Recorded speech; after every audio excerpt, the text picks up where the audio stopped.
അടുത്ത വളരെ പ്രധാനപ്പെട്ട ഒരു ചോദ്യമാണ്. സിറ്റിംഗ് MLAക്ക് വീണ്ടും വോട്ട് ചെയ്യാനുള്ള സാധ്യത എത്രയെന്നുള്ളതാണ്. സിറ്റിംഗ് MLAമാരെ മത്സരിപ്പിക്കുവാനുള്ള തീരുമാനമെടുത്തത് LDF. അതൊരു വളരെ പ്രധാനപ്പെട്ട ഒരു തീരുമാനമായിരുന്നു. അവർ ടേം വ്യവസ്ഥ പോലും നോക്കാതെയാണ് സിറ്റിംഗ് MLAമാർ മത്സരിക്കട്ടെ എന്ന തീരുമാനമെടുത്തത്, പ്രത്യേകിച്ച് CPM അല്ലേ. അപ്പോൾ അതിൽ എത്ര സാധ്യത എന്നുള്ളതാണ്. വളരെ കൂടുതൽ 39.7% സിറ്റിംഗ് MLAക്ക് വീണ്ടും വോട്ട് ചെയ്യുമോ എന്നുള്ളതാണ്. അത് UDFന്റെ MLA ആണെങ്കിലും LDFന്റെ MLA ആണെങ്കിലും വളരെ കൂടുതൽ 39.7% അല്ലേ. അതേ പാർട്ടിയിൽ നിന്നുള്ള മറ്റൊരാൾ മത്സരിച്ചാൽ വോട്ട് ചെയ്യുമെന്ന് പറയുന്നവർ 23.4%.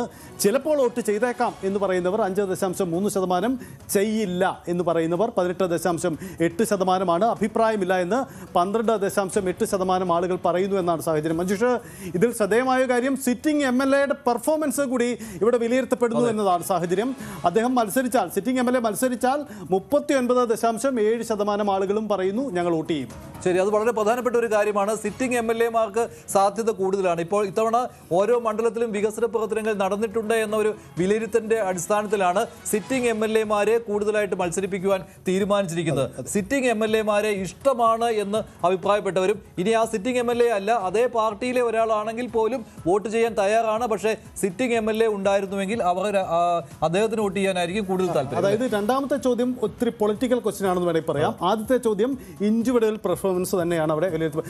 ഈ ജേക്കബ് ജോർജ്, ഈ MLAമാർ ഇത്തവണ വോട്ട് നേടും എന്ന് ഉറപ്പാണ്. അവർ നല്ല പ്രകടനം നടത്തിയിട്ടുണ്ടെങ്കിൽ അവർ വോട്ട് പിടിക്കും. അതാണ് ഈ സൂചന അല്ലേ? അത് എനിക്ക് തോന്നുന്നു മുന്നണി ഭേദമന്യേ ഇപ്പോൾ UDF MLA ആണെങ്കിലും LDF MLA ആണെങ്കിലും ഏത് പാർട്ടിക്കാരാണെങ്കിലും അവർക്ക് ഒരു ജനപിന്തുണ വ്യാപകമായിട്ട് കിട്ടാൻ സാധ്യതയുണ്ട്. കാരണം കിഫ്ബി പോലെയുള്ള പ്രവർത്തനങ്ങളുടെ ഫലം താഴേ തട്ടിലേക്ക് ഇറങ്ങി ചെയ്തിട്ടുണ്ട്. അത് ഈ മാത്യു കോയൽ നടനൊക്കെ വലിയ കേസ് വരെ പോയതാണ്. പക്ഷേ അദ്ദേഹത്തിൻ്റെ മണ്ഡലത്തിൽ പോലും കിഫ്ബിയുടെ പദ്ധതികൾ വന്നു എന്നുള്ളതിനെ കുറിച്ച് വാർത്തകളൊക്കെ ഉണ്ടായിരുന്നു. അത് ആശുപത്രി കെട്ടിടമായാലും സ്കൂൾ കെട്ടിടമാണെങ്കിലും സ്കൂൾ ഹൈടെക് ആക്കലാണെങ്കിലും പല കാര്യങ്ങളിലും ഇടതുപക്ഷ ജനാധിപത്യ മുന്നണി ഗവൺമെൻറ്റിൻ്റെ നേതൃത്വത്തിൽ നടന്ന വികസന പ്രവർത്തനങ്ങളുടെ ഫലം ഇറസ്പെക്റ്റീവ് ഓഫ് പാർട്ടി പൊളിറ്റിക്സ് താഴേക്ക് ഇറങ്ങിയിട്ടുണ്ട് എന്നുള്ള കാര്യം സംശയമില്ല. അതാണ് ഇവിടെ റിഫ്ലക്ട് ചെയ്തിരിക്കുന്നത് എനിക്ക് തോന്നുന്നു.